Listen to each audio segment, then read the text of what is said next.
আসসালামু আলাইকুম। অষ্টম শ্রেণীর বিজ্ঞান ক্লাসে সবাইকে স্বাগতম। আজকে আমরা দেখব দ্বাদশ অধ্যায় মহাকাশ ও উপগ্রহ।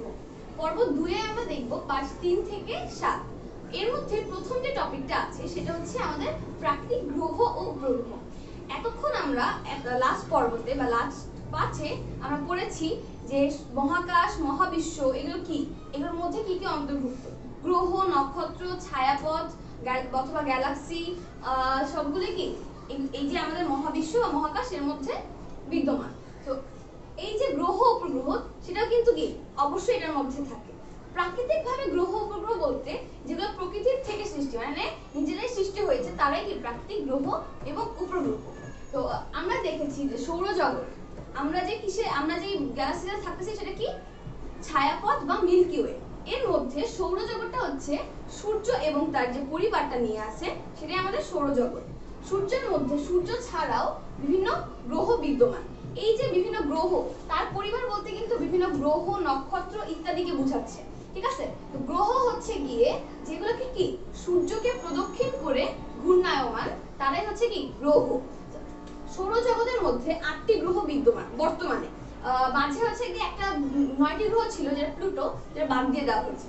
তো 8টা গ্রহ আমাদের এই সৌরজগতের মধ্যে বিদ্যমান। সেগুলো কি কি? বুধ, শুক্র, পৃথিবী, মঙ্গল, বৃহস্পতি, শনি, ইউরেনাস, নেপচুন। এখানে যে সিরিয়ালটা করা আছে, এই সিরিয়ালটা হচ্ছে দূরত্ব অনুযায়ী সিরিয়াল করা। যে সূর্য থেকে সবচেয়ে কাছের যে গ্রহটা সেটা হচ্ছে কি এর পরে যে গ্রহটা সেটা হচ্ছে শুক্র। শুক্রের পরে 3 নম্বরে হচ্ছে কি আমাদের পৃথিবী। তো এটা আমাদের মনে রাখবা যে পৃথিবী সংখ্যা কত নম্বরে এবং সবচেয়ে কাছের গ্রহ কোনটা আর সবচেয়ে দূরের গ্রহ কোনটা, ঠিক আছে। আর সবচেয়ে বড় গ্রহ হচ্ছে গিয়ে আমাদের এই যে বৃহস্পতি হচ্ছে সবচেয়ে বড় গ্রহ, সবচেয়ে বৃহৎ গ্রহ। ওকে, এখানে অনেক ব্যাপার স্যাপার আছে যে কোনটা কি রকম কি, তো ডিটেইলস এখানে কোনো কিছু পড়া যেমন নাও লাগতে পারে। তোমরা এখানে যে আমরা লিখে রেখেছি প্রত্যেকটা যে 1টি 2টি এই সংখ্যাগুলো, এইগুলো অবশ্যই মনে রাখতে হবে। এগুলো কি? এগুলো হচ্ছে উপগ্রহ সংখ্যা। এখন উপগ্রহটা কি? গ্রহকে কেন্দ্র করে যারা ঘুরছে বা প্রদক্ষিণ করছে তারাই কি উপগ্রহ। এই উপগ্রহগুলোর সংখ্যা কতগুলো? পৃথিবীতে আমরা দেখতে পাই, আমাদের ভূপৃষ্ঠ থেকে আমরা দেখতে পাচ্ছি যে আমাদের একটা চাঁদ আমরা দেখতে পাচ্ছি, মানে কি পৃথিবীর একটি উপগ্রহ, যেটা কি আমাদের চাঁদ। এরকমের মঙ্গলের 2টা, বৃহস্পতির 67, শনির 62, ইউরেনাসের 27টা আর নেপচুনের 14টি উপগ্রহ বিদ্যমান। অর্থাৎ মঙ্গলে যদি হচ্ছে কেউ যায় তাহলে সে কয়টা চাঁদ দেখতে পারবে? 2টা চাঁদ দেখতে পারবে, 2টা দুই সাইডে চাঁদ হয়ে আছে, বা 2টা কি একসাথেই চাঁদ হয়ে আছে। এরকম ভাবে তারা কি চাঁদ লক্ষ্য করতে পারবে। সূর্য বা চাঁদ, সূর্যকে আমরা জানলাম যে সূর্যকে প্রদক্ষিণ করে যারা ঘুরছে তারা গ্রহ, এবং গ্রহকে প্রদক্ষিণ করে যারা ঘুরছে তারা কি উপগ্রহ।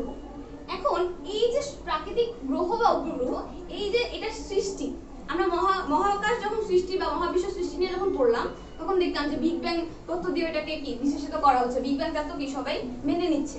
এইখানে জ্যোতির্বিদ্যা যারা হচ্ছে গিয়ে আলোচনা করে, যারা জ্যোতির্বিজ্ঞানী আছে, তারা বলছে যে মহাজাগতিক যে মহাজাগতিক মেঘ, এই মেঘের মাধ্যমে উপগ্রহ বা গ্রহের সৃষ্টি হয়েছে। এটা কিভাবে? আমরা যখন হচ্ছে কোনো গ্রহ জন্মের সময়, কোনো গ্রহ যখন উৎপন্ন হচ্ছে, তখন একটা মহাজাগতিক যে মেঘগুলো আছে সেগুলোকে তাকে কেন্দ্রীভূত করে। এই কেন্দ্রীভূত করার মাধ্যমে এই যে গ্রহটা সেটা আমাদের উৎপন্ন হয়ে যায়। বিভিন্ন পদার্থ বা বিভিন্ন অনুপরমাণু একসাথে সংযুক্ত হয়ে এই গ্রহটা আমাদের উৎপন্ন হচ্ছে। সেম একই ভাবে গ্রহের চারপাশে যখন হচ্ছে কি মহাজাগতিক মেঘগুলো হচ্ছে আবৃত করে রাখে, তখন কি উৎপন্ন হচ্ছে? আমাদের উপগ্রহ। তো এটা আমাদের কি একটা মতবাদ যে মহাজাগতিক মেঘ থেকে গ্রহ এবং উপগ্রহের উৎপত্তি। এরপরে আমরা যদি বলি যে এখানে আমি চিত্র এঁকে রেখেছি, দেখো এটা আমাদের মোটামুটি ভাবে একটা রাফ চিত্র, যেটা কি একটা সূর্য। সূর্যের যে চারপাশে এই যে একটা এরকম ভাবে দিলাম, আমরা যখন ইলেকট্রন বিন্যাস করছি তখন কিন্তু এরকম ভাবে আমরা কি কক্ষপথ দেখছি। তো সূর্যের সাথে সূর্যের যে সৌরজগৎ, এটার সাথে মিলাই কিন্তু আমাদের কি ইলেকট্রন বিন্যাসের কক্ষপথটা কি আনা হয়েছে। এই কারণে তো রাদারফোর্ডের মডেলটাকে সৌরজগতের মডেলের সাথে তুলনা করা হয়। তো যাই হোক, সেটার সাথেই আমাদের এই যে কক্ষপথ, এই কক্ষপথে প্রত্যেকটা আলাদা আলাদা কক্ষপথ বিদ্যমান। এখানে আমি একটা কক্ষপথ দেখাইছি, তার মানে কি আরো অনেকগুলো কি কক্ষপথ এখানে থাকতে পারে। এই কক্ষপথগুলোতে কি গ্রহের অবস্থান হচ্ছে এক একটা গ্রহ। আমরা সবচেয়ে ধরো প্রথমে ছিল বুধ, তারপরে কে ছিল শুক্র, এরপরে থার্ড নাম্বারে আমাদের কে আছে আমাদের পৃথিবীটা। এই পৃথিবীটা যখন এই যে সূর্যকে কেন্দ্র করে ঘুরতেছে, একটা অবশ্যই কি একটা বেগ থাকবে, এই যে কেন্দ্র করে ঘুরছে তার একটা বেগ লাগবে। এই বেগ নিয়ে যখন সে ঘুরতেছে তখন সে কি একটা গ্রহ। এবং পৃথিবীর যে কক্ষপথটা আছে, পৃথিবীর যে কক্ষপথ সেটাকে কেন্দ্র করে আমাদের কি ঘুরতেছে চাঁদ। এই চাঁদটা যখন ঘুরতেছে তার মানে কি সে আমাদের একটা উপগ্রহ। এই যে ঘূর্ণায়মান ব্যাপারটা, এই যে ঘূর্ণানিটা, সেটাই কি আমাদের মাধ্যাকর্ষণ বলের প্রভাবে ঘূর্ণন সৃষ্টি হচ্ছে। আমরা মাধ্যাকর্ষণ বলতে আমরা যখন অভিকর্ষ ত্বরণ পড়ছিলাম মনে আছে, অভিকর্ষ ত্বরণটা কেন হয় অভিকর্ষ বলের ফলে। অভিকর্ষ বলটাই আমাদের মাধ্যাকর্ষণ বল, দুইটাই কি সেম জিনিস, দুইটাই মানে একই জিনিসের দুইটা নাম। তো এই যে অভিকর্ষ বল, অভিকর্ষ বলের ফলে আমাদের এই ঘূর্ণন ক্রিয়া সম্পন্ন হইতেছে। এই ছিল আমাদের কি প্রাকৃতিক যে গ্রহ উপগ্রহের যে ব্যাপার স্যাপার সেগুলো। এরপরে আমাদের দেখা যাচ্ছে পরের যে টপিকটা সেটা হচ্ছে কৃত্রিম উপগ্রহ। কৃত্রিম উপগ্রহ হচ্ছে, কৃত্রিম মানে তো আমরা বুঝতে পারতেছি যে আর্টিফিশিয়াল কিছু একটা। আমরা বিভিন্ন সময় কি জানতেছি যে বিভিন্ন স্যাটেলাইট নাসা পাঠাচ্ছে, বিভিন্ন রকেট যাচ্ছে বাহিরে, এইগুলো কি আমাদের কৃত্রিম উপগ্রহ। এই যে স্যাটেলাইট গুলো আমরা কৃত্রিম উপগ্রহ কি বলতেছি স্যাটেলাইট, আর্টিফিশিয়াল স্যাটেলাইট। এই স্যাটেলাইট গুলো কি সংজ্ঞা দেখে বুঝতেছি মানুষের তৈরি মহাকাশযান, যেগুলো কি পৃথিবীকে কেন্দ্র করে নির্দিষ্ট পথে ঘুরতেছে। অবশ্যই সবগুলো আমাদের যে প্রাকৃতিক গ্রহ, প্রাকৃতিক উপগ্রহ বলো বা কৃত্রিম উপগ্রহ বলো বা গ্রহ বলো, সবাইকে একটা নির্দিষ্ট পথ অতিক্রম মানে পথ মেইনটেইন করে কিন্তু ঘুরবে। অবশ্যই আঁকাবাঁকা পথে কেউ ঘুরবে না, তার নির্দিষ্ট পথ সে মেইনটেইন করবে। কখনো কি এখান থেকে ছিটকে পড়ে যাবে না। কেন ছিটকে পড়ে যাবে না? এই যে আমাদের মাধ্যাকর্ষণ যে বলটা আছে এটার জন্য আমাদের ছিটকে পড়ে যাবে না। সবসময় কি একই ভাবে কেন্দ্রতে সেটা কি টানতেছে, কেন্দ্র বল বা মাধ্যাকর্ষণ বল। এই কারণে জিনিসটা কি পড়ে যাচ্ছে না। লাইক তোমরা যখন কোনো একটা সুতা তোমার আঙুলে এরকম ভাবে হচ্ছে ঘুরাবা, তখন কি দেখবা একটা বলের কারণে জিনিসটা কি চলে আসতেছে। এটা কি বাইরে ছিটকে পড়ার একটা প্রবণতা কিন্তু থাকে অবশ্যই, যে বাইরে থেকে পড়ে যাচ্ছে। কিন্তু এই জায়গাটা যে কেন্দ্রের জন্য যে বলটা আছে, কেন্দ্রমুখী যে বলটা, এটার জন্য কি জিনিসটা পড়ে যায় না। লাইক দ্যাট আমাদের যে গ্রহ বা উপগ্রহগুলো বিদ্যমান। তো এখন আমরা দেখবো যে এই কৃত্রিম উপগ্রহ যখন হচ্ছে গিয়ে সৃষ্টি করা হইলো, কৃত্রিম উপগ্রহ তো অবশ্যই আমরা নিজেরা এখানে বানাইলাম পৃথিবীতে বা আমাদের গবেষণাগারে, যেটা তো আমাদের সেট করতে হবে উপরে। আমরা কি জানি পৃথিবী ওই যে উপগ্রহগুলো পৃথিবীর পৃষ্ঠের উপরে থাকতেছে। এই যে আমাদের উপগ্রহ সেট করা, এগুলো সেট করা হয় রকেটের মাধ্যমে। রকেটের মাধ্যমে এগুলো নিয়ে যে একটা জায়গায় সেট করা হয়, তো সেটা আমরা করব। তো এই যে কৃত্রিম উপগ্রহ বা অন্যান্য গ্রহের যে ভ্রমণ করা বা অন্য গ্রহে যে হচ্ছে গিয়ে ভ্রমণচারিতা, এটা নিয়ে এখন আমরা যে ইতিহাসটা সেটা এখন আমরা দেখতেছি।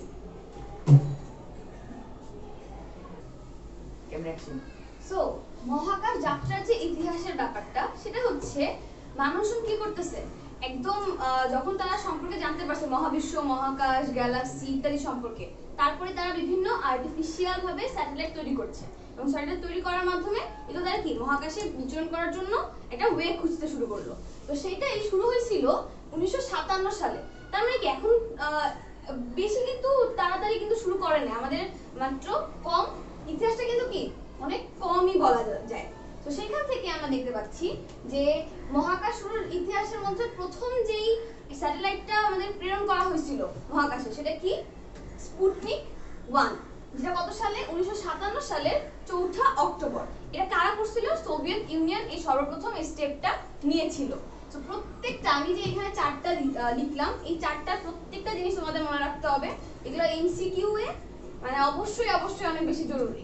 তো এরপরে ওই বছরেরই 2রা নভেম্বর কি করলো, স্পুটনিক 2 নামে তারা আরেকটা মহাকাশযান প্রেরণ করলো এই সোভিয়েত ইউনিয়নে। তারপরে 3 নম্বরে যেটা দেখতে পাচ্ছি যে এক্সপ্লোরার 1, যেটা কিনা 1958 সালের 2রা ফেব্রুয়ারি। এটা কারা প্রেরণ করে? মার্কিনরা, মানে হচ্ছে আমেরিকারা এই জিনিসটা কি করতেছে, তারা হচ্ছে গিয়ে প্রেরণ করতেছিল। তো এটা হচ্ছে আমেরিকার প্রথম স্যাটেলাইট, কৃত্রিম স্যাটেলাইট। সেটা মনে রাখবে যে এটা হচ্ছে মার্কিন যুক্তরাষ্ট্রের প্রথম স্যাটেলাইট কি এক্সপ্লোরার 1। কত সালে? 1958 সালের 2রা ফেব্রুয়ারি। এন্ড এরপরে যে দুইটা লেখা আছে ভস্টক 1 আর ভস্টক 6, এই দুইটা অনেক বেশি ইম্পর্টেন্ট হবে প্রত্যেকটা তুলনায়। প্রথমে আমাদের স্পুটনিক 1 1 যেহেতু প্রথম আমাদের স্যাটেলাইট, এটা মনে রাখতে হবে। আর এরপরে এই যে ভস্টক 1, এটা প্রথম মানুষ নিয়ে আমাদের এই মহাকাশে যাত্রা করে। তো মানুষ নিয়ে সফল যাত্রা করতে পারে কে? ভস্টক 1। কত সালে? 1961 সালের 12 এপ্রিল। এটা হচ্ছে গিয়ে সোভিয়েত ইউনিয়ন সেন্ড করে। এটা সেন্ড করে কারা? সোভিয়েত ইউনিয়নে কিন্তু দেখা যাচ্ছে কি তারা সফলভাবে এই মহাকাশযানগুলো কি সেন্ড করতে সক্ষম হয়েছে। এখন এই যে প্রথম যে মানুষ নিয়ে মহাকাশে গেছে এর নামটা কি? এর নামটা আমাদের জানা লাগবে যে ইউরি গ্যাগারিন। ইউরি গ্যাগারিন প্রথম ব্যক্তি যে কিনা কি ভস্টক 1 এ চড়ে মহাকাশ প্রদক্ষিণ করেছে। এরপরে যেটা আছে 5 নম্বরে ভস্টক 6, যেটা কিনা 1963 সালে সোভিয়েত ইউনিয়নই কি করে? সেন্ড করে। এন্ড এতে প্রথম নারী আমাদের, আমরা হচ্ছে গিয়ে প্রথম যেটা বললাম সেটা নারী পুরুষ কিন্তু কোথাও কিন্তু কি বৈষম্য নাই। তো সেখান থেকে প্রথম নারী ভস্টক 6 এ করে কি প্রদক্ষিণ করতে পারতেছিল আমাদের সৌরজগৎকে বা আমাদের যে গ্যালাক্সি সেটাকে।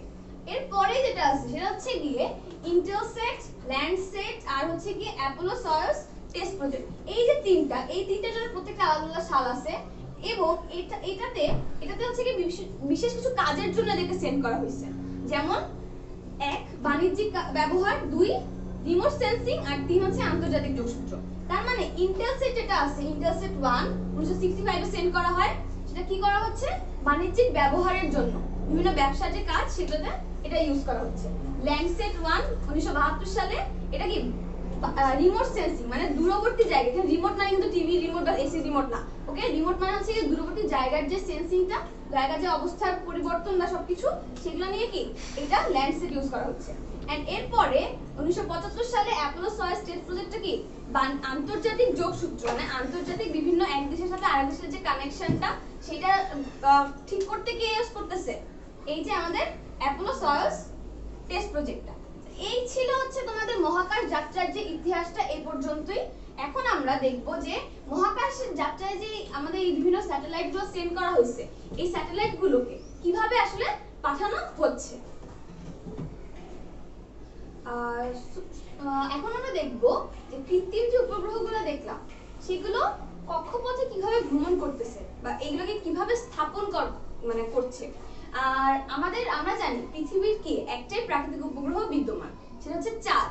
সো চাঁদের তুলনায় এই যে আমাদের কৃত্রিম উপগ্রহগুলো যেগুলো হবে সেগুলো কি অবশ্যই ছোট হবে।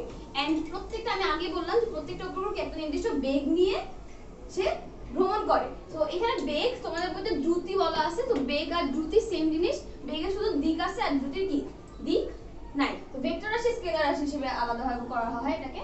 তো যেটাই হোক, এখন আমরা দেখব যে এই যে আমাদের কেন্দ্রমুখী বল আর অভিকর্ষ বল, এই দুইটা বলের কারণেই আমরা এইখানে যেই গ্রহ বা উপগ্রহ, আমাদের যেহেতু আমরা উপগ্রহ পড়তেছি তার মানে আমরা উপগ্রহটা কি বলি, উপগ্রহটা কি কোন একটা কিছুকে কি প্রদক্ষিণ করতে পারতেছে।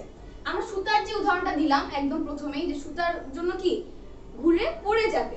তো এই যে পড়ে যাওয়ার ব্যাপারটা এটা কে করে? কেন্দ্রমুখী যে বলটা, কেন্দ্রের দিকে আকর্ষিত একটা বল এবং কি কেন্দ্রের বাইরে যে আকর্ষিত একটা বল, মানে যেটা কি আমাদের অভিকর্ষ বল। কেন্দ্রের দিকের কেন্দ্রমুখী বল আর অভিকর্ষ যে বলটা থাকবে সেই দুটো সমান থাকে।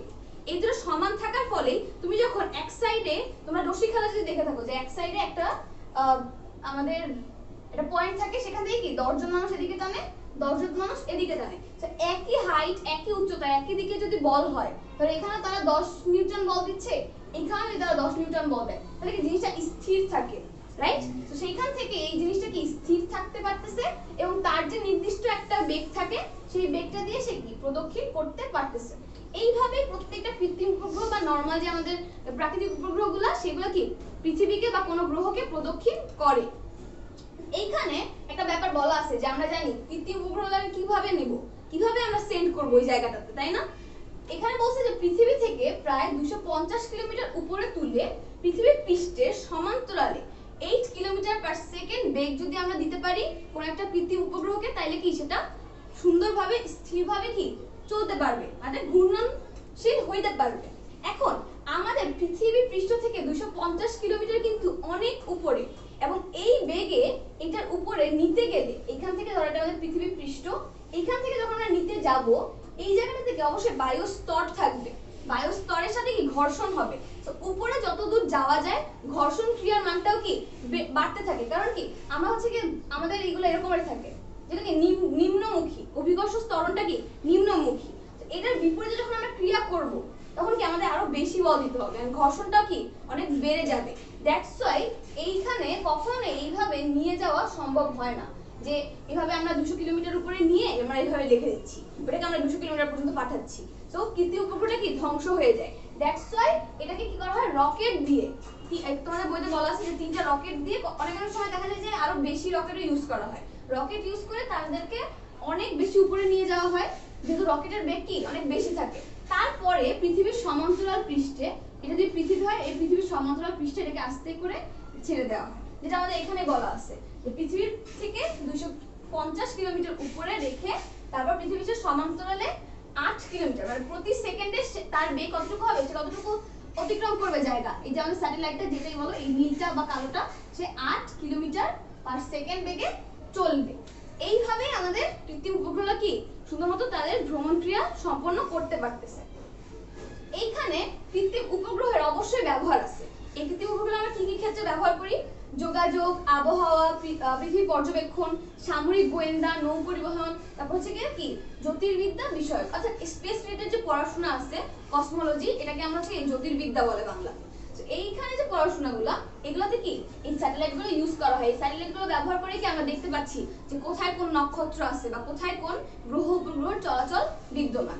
আর নৌ পরিবহন, কোথায় আমাদের কোন একটা ধরো কি বলে এটাকে জাহাজ কোন একটা সাগরে বা মহাসাগরে যখন হচ্ছে কি পতিত থাকে বা মহাসাগরে বিদ্যমান থাকে, ভাসমান থাকে, তখন সেইখান থেকে আমরা কি সুন্দর করে কি সংকেতটা কন্ট্রোল সেন্টারে পেয়ে যাচ্ছি।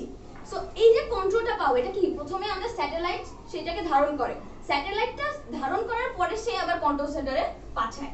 এরকম ভাবে প্রত্যেকটা জিনিস কি সামরিক গোয়েন্দা ক্ষেত্রে, যে কোথায় হচ্ছে গিয়ে কি কোথাও মারামারি যুদ্ধ হচ্ছে কিনা, কোথাও কোথাকার মানুষজন হচ্ছে গিয়ে যুদ্ধের মধ্যে কি ধরনের কৌশল ইউজ করতেছে, সেগুলো এখানে কি এই স্যাটেলাইট দিয়ে দেখা যাচ্ছে।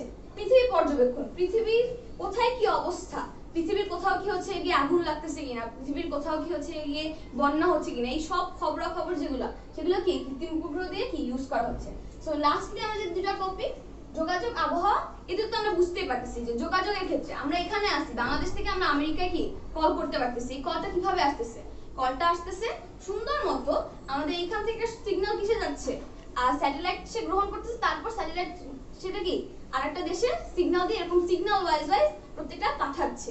এন্ড আবহাওয়া, আমাদের কালকের আবহাওয়া কি হবে আমরা আজকেই জেনে যাচ্ছি, বিগত 10 দিনের মানে সামনে 10 দিনের আবহাওয়া কি হবে সেটাও আমরা জেনে যাচ্ছি। এই যে পর্যবেক্ষণের বিষয়গুলো, এগুলোতে কি ইউজ করা হচ্ছে, কৃত্রিম উপগ্রহ। এইখানে এভাবে আরো অনেক কৃত্রিম উপগ্রহ স্যাটেলাইট গুলো পাঠানো হচ্ছে মহাকাশে, আরো কি সামনেও পাঠানো হতে থাকবে। এই ছিল আমাদের পর্ব 2 এর পার্ট 3 থেকে 7। আমরা এখানে আমাদের প্রাকৃতিক উপগ্রহ গ্রহগুলো দেখলাম, কৃত্রিম উপগ্রহ এর ভ্রমণ ক্রিয়া এবং এটির ব্যবহারগুলো দেখলাম।